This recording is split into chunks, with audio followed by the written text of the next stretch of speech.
আরেকটা কথা তোমাদের সাথে একটু শেয়ার করি। কারণ কি, কালকে আমিও ভাবতে পারিনি, সত্যি বলতে আমি জানি না, কারণ অফিস থেকে আসছে, বাড়িতে এসে চা টা খেলো, খেয়ে দিয়ে টিভি দেখছে, হুট করে বললো যে আমি বাইকে একটু তেল ভরে নিয়ে আসি। মানে ঠিক আছে যাও।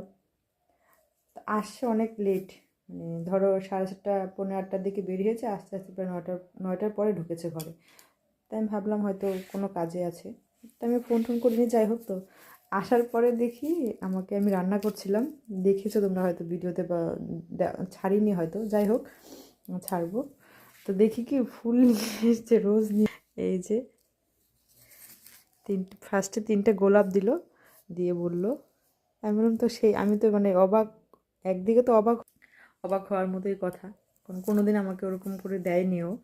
মানে সত্যি কথা বলতে 9 বছর আমাদের বিয়ে রানিং, তো দিয়েছে, আমি তো খুব খুশি। মানে লজ্জা লজ্জা আর কি।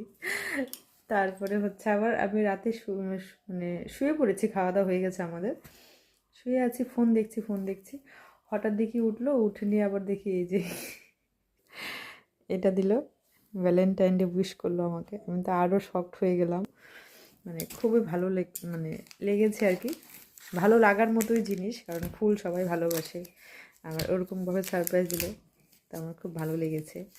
তারপরে আবার এই যে আমার এই চকলেটটা খাওয়ার খুব ইচ্ছে ছিল, ভালোবাসি না, থাকেই ঘরে চকলেট, তো এইটা সিল্কের ডেইরি মিল্কটা নিয়ে আসছে, বলছে এটা খুব টেস্টি হয়, আমিও শুনেছি অনেকের কাছে, যেহেতু আমি খাইনি কোনোদিন চকলেট, আমি অত ভালোবাসি না, আবার এটা নিয়ে এসেছি।